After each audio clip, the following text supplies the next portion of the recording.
안녕하십니까. 법무법인 산하 집합건물팀에서 일하고 있는 이재민 변호사입니다. 오늘은 관리단 집회에서 의결을 하는 경우에 의결권의 수를 계산을 하게 되는데 실무상으로 많이 문제되는 부분에 관해서 이야기를 해보겠습니다. 집합건물법에서는 의사 정족수에 관해서는 특별한 규정을 두고 있지 않습니다. 그래서 의결 정족수에 관해서만 구분 소유자의 과반수 그리고 의결권의 과반수 이 두 가지 요건을 모두 충족해야 되는 것으로 그렇게 규정을 두고 있습니다. 기본적으로 구분 소유자의 과반수라고 하면 10명의 구분 소유자가 있다면 적어도 6명의 찬성이 있어야 해당 안건에 관한 유효한 결의가 성립한다 라고 할 수 있게 될 겁니다. 근데 이제 집합건물법에서는 구분 소유자의 과반수만으로 결의가 성립하는 것이 아니고 의결권이라는 것을 별도로 산정을 하고 있습니다. 예를 들어서 10사람이 동일하게 10개의 호실을 1개 호실씩 가지고 있다라고 한다면 그 경우에는 특별히 달라질 것이 없습니다. 그런데 예를 들어서 10개 호실이 있고 10명의 구분 소유자가 있기는 한데 그 10명의 구분 소유자가 소유하고 있는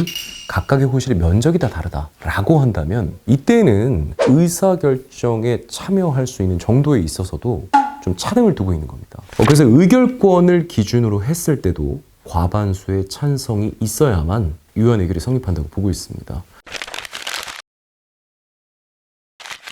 오늘 이제 주로 말씀드리고자 하는 것은 이런 겁니다. 하나의 호실을 여러 명이 가지고 있는 경우도 있습니다. 어떤 신혼부부가 오피스텔에서 거주를 하는데 그 오피스텔에 대한 소유 명의를 부부 공동 명의로 해놓을 수 있는 겁니다. 그러면 구분 소유자의 수는 어떻게 되느냐? 이에 관해서 우리 집합건물법에서는 제37조 제2항에서 이와 같은 규정을 두고 있습니다. 전유 부분을 여럿이 공유하는 경우에는 공유자는 관리단 집회에서 의결권을 행사할 1인을 정한다. 갑을 둘 중에 누가 나갈 것인지를 내부적으로 결정하라는 겁니다.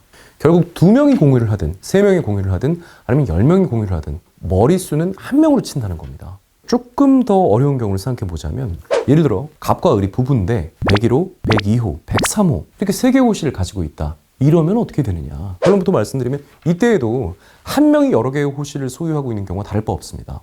예를 들어 갑이라는 사람 혼자서 101, 102, 103호를 갖고 있다면 머릿수는 하나 그리고 의결권은 1개 호실을 하나의 단위라고 한다면 3단위, 2명이 공유를 하고 있다 하더라도 그 내용은 달라지지 않는다는 겁니다. 현실적으로 이때 문제가 되는 것은 관리단 집회에서 의결권을 행사할 사람을 1명 정하도록 되어 있는데 그러면 101호에 관한 의결권은 갑이, 102호와 103호에 관한 의결권은 을이 행사하는 것으로 정할 수도 있느냐 또 이런 문제가 생길 수도 있을 겁니다. 그리고 실제로 갑과 을이 의결권을 같은 내용으로 행사를 해야만 하는지 아니면 갑과 을이 이 사람은 찬성, 이 사람은 반대 이런 식으로 또 의결권을 행사할 수 있는 것인지 그런 것도 문제가 되는데 기본적으로 여러 명이 공유를 하고 있는 경우에도 한 사람과 동일하게 취급한다고 했기 때문에 그런 식으로 쪼개서 그렇게 의결권을 행사할 수는 없다라고 보는 것이 아마 맞을 겁니다.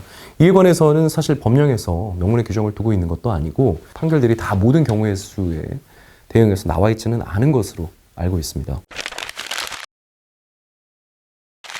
좀 더 이제 복잡한 경우를 생각해 본다면 이렇습니다. 예를 들어 제가 오피스텔에서 101호부터 105호까지 5개 호실을 내가 소유를 하고 있는데 101호는 A, 102호는 B 이렇게 각각 다른 사람한테 세를 줬다면 그럼 이 A, B, C, D는 어떤 식으로 의결권을 행사할 수 있느냐 그게 문제가 됩니다. A, B, C, D가 다 같이 내부적인 협의가 이루어진다면 아무 문제가 없을 겁니다. 그러나 이런 경우는 사실 현실적으로는 좀 기대하기 어려울 겁니다. 5개 호실의 면적이 모두 동일하다는 것을 전제로 했을 때 5개 호실 중에서 3개 호실의 임차인에게서만 동의를 받은 겁니다. 자, 이런 경우에는 어떻게 해야 될까요? 이런 경우는 이론적으로는 3가지 가능성을 생각해 볼 수 있을 겁니다. 첫 번째는 5명 중에 3명만 했기 때문에 머릿수도 0, 의결권도 0 이렇게 보는 것이 맞다 라고 하는 견해가 있고 두 번째로는 5명 중에 3명이면 이 과반수기 때문에 머릿수도 하나, 의결권은 5개 호실 이렇게 인정된다고 보는 견해가 있을 수 있고요. 세 번째는 5명 중에 3명만 했으니까 그럼 머릿수는 0 대신에 의결권만